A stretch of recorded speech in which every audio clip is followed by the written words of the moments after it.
My name's Alex. I used to be an electrician in San Francisco until I retired early due to a stroke of luck in the stock market. That was in 2015. With plenty of free time on my hands and very few financial worries, I began to explore the natural beauty of California, a thing I'd always wished to do but never had the time for. I began hiking in earnest all over the state, but Yosemite National Park, with its majestic cliffs, waterfalls, and lush forests, always held a special place in my heart.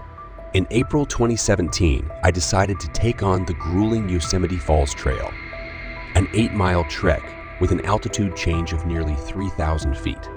It was challenging, but I had prepared for it.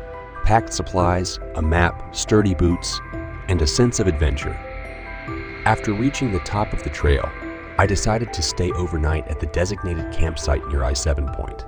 As an experienced hiker, I knew that nighttime in the wilderness could be treacherous, but I also appreciated the serenity it offered. That night, I was alone, knowing that at this point of the day, the next set of hikers wouldn't show up until the following day. I spent the evening by a small fire, eating my ration meal and enjoying the tranquility. As I was getting ready to turn in for the night, a rustling in the underbrush nearby caught my attention. At first, the sound was faint, so I thought it was just a small mammal of some sort. But then it emerged. It was about the size of a bear, maybe slightly larger, but it didn't move like any bear I had ever seen. Its legs were unusually long and thin for its size, ending in what appeared to be cloven hooves. Its body was covered in dark fur, knotted and filled with dirt. But what stood out most were its eyes. They were a striking amber, glowing in the dark, filled with an intelligence and curiosity that confused me beyond belief. I was rooted to the spot, my heart pounding. It stood on the edge of the clearing, just observing me. It didn't seem hostile, but its sheer size and unfamiliar appearance were intimidating. I held my breath, not daring to move, as it started to circle my campsite, its gaze never leaving me. After some unknown period of time, it slowly backed away into the forest, disappearing as silently as it had arrived. I let out the breath I had been holding and quickly extinguished my fire, retreating into my tent. After that encounter, I couldn't sleep. My mind was racing. I had always been a rational man, someone who believed in science and facts. But what I had seen did not fit into any existing categories. It was an unknown, something I wasn't prepared to handle.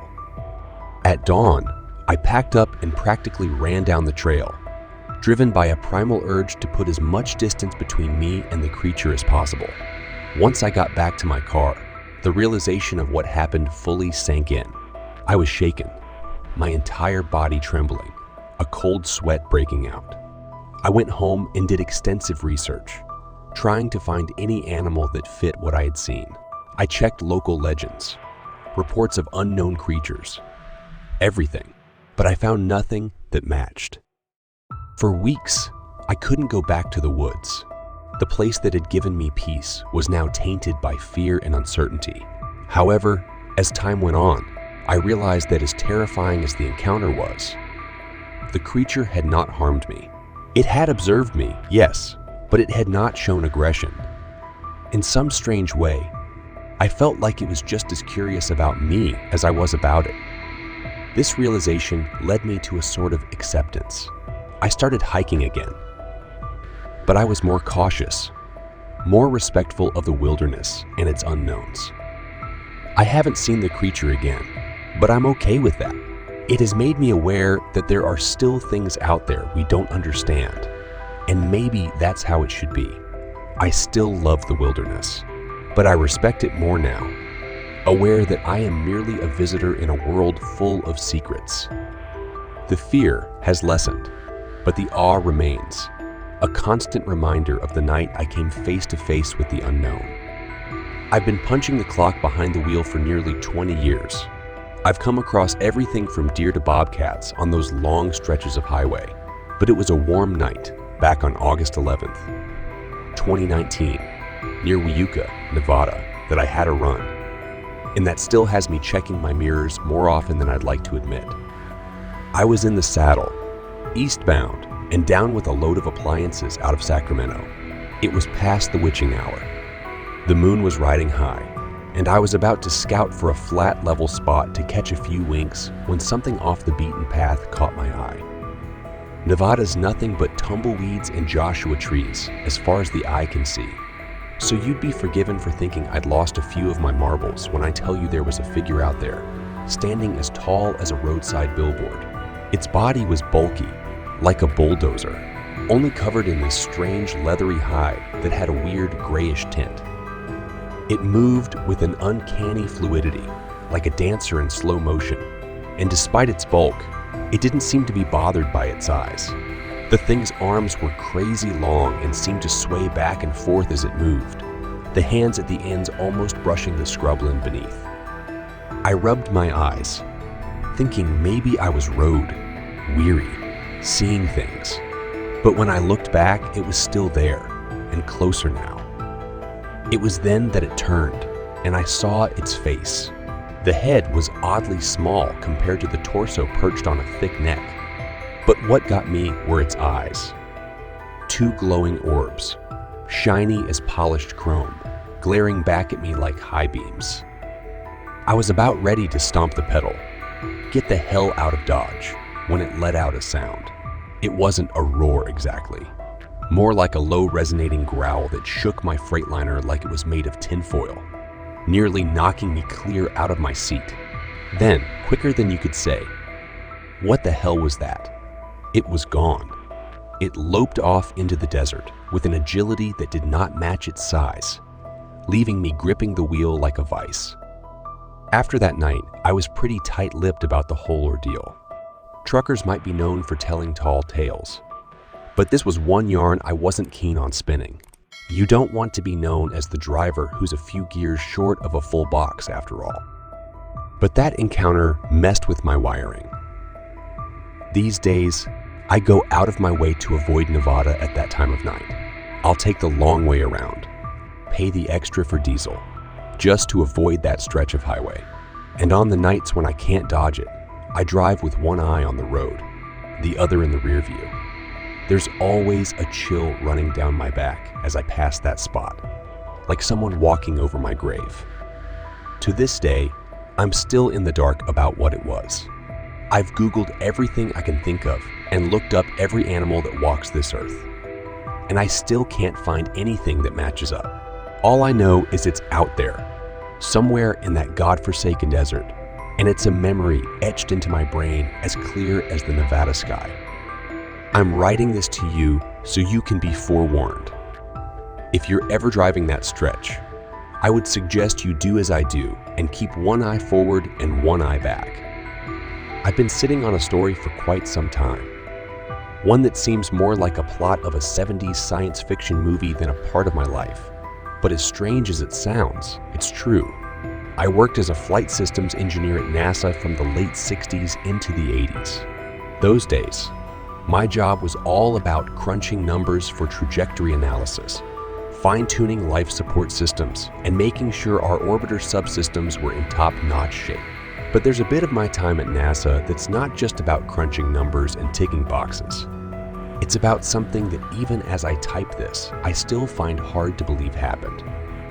We had been walking for about 10 minutes when suddenly we heard a loud screeching noise coming from above us. The sound of the screech was absolutely bone-chilling, a mixture of nails on a chalkboard and the roar of a lion. It sent shivers down my spine and made my hair stand up all over my body. We all looked up and saw a large creature flying directly over us. The beast was huge, easily 5 or 6 feet tall, with big reflective red eyes that almost looked like they were on fire. Its wingspan was unbelievably massive, comparable to the wings of a giant bat, leathery and veiny, making a thunderous clap as they flapped.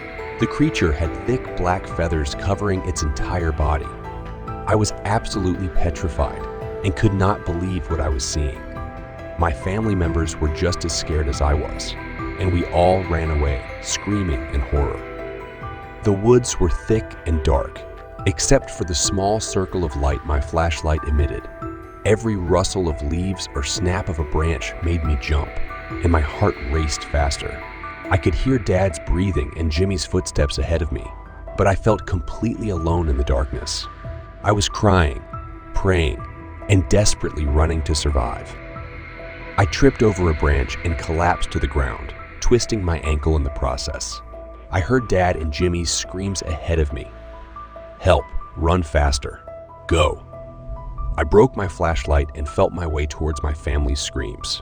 I tried yelling for help, but they were too far ahead and screaming too loud to hear me.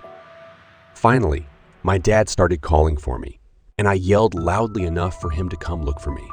As I saw his flashlight peeking through the trees, I heard the flaps of the beast's wings behind me. I knew it was time to move. I ran toward Dad's flashlight, clenching my jaw as hard as I could to overcome the pain of my twisted ankle. I finally reached my dad, and he started screaming, "Go, go, go!" Suddenly, I heard a loud screeching noise, and something large crashed through the trees towards us. Dad grabbed my hand and we ran even faster, but I could feel the thing gaining on us. The pain from my ankle was intense, but my desire to escape from the creature was far more powerful. The trees were thinning ahead, and I could see the campsite just beyond. We were almost there when Dad suddenly pulled me back, and we hid behind a tree as the creature flew overhead. It had huge wings that spanned at least 10 feet, and it was screeching so loudly that I thought my ears would bleed. We were all shaking and crying from terror and relief when we finally got back to the campsite. That night is burned into my memory, and I'll never forget how scared I was. We immediately packed up and drove home. There was no way we were staying in those woods any longer. My family and I spent the entire night trying to discount what we saw, but all of us saw the same thing. We were terrified, and I still don't know what to make of it. Was it an alien? A demon? It was later we heard descriptions of the Mothman. The red eyes, the bat wings and body, the anthropomorphic limbs. Could it have been the Mothman that we so desperately ran away from? I was no longer a skeptic, but a believer in the paranormal. I'd experienced the Mothman firsthand, and there was no denying that he existed. I researched the Mothman legend online and discovered that many people had seen him in West Virginia. He seemed to be drawn to that area for some unknown reason. I later learned that the Mothman is often associated with death and disaster. In 1966, there was a bridge collapse in West Virginia that killed 46 people. Some people believed that the Mothman was responsible for the bridge collapse and that he was a warning of impending doom. I don't know if that's true or not, but I do know that the Mothman is a creature to be feared. Since my encounter with the Mothman, I've had nightmares about him flying over me. His glowing eyes burned into my brain. He's become a permanent part of my life, and I'm always on the lookout for him when I'm out camping or driving through West Virginia. I never want to see him again, but part of me is also drawn to him like a moth to a flame. He's a mystery that I'll never be able to solve, but he's left his mark on me forever. I hope this message finds you well.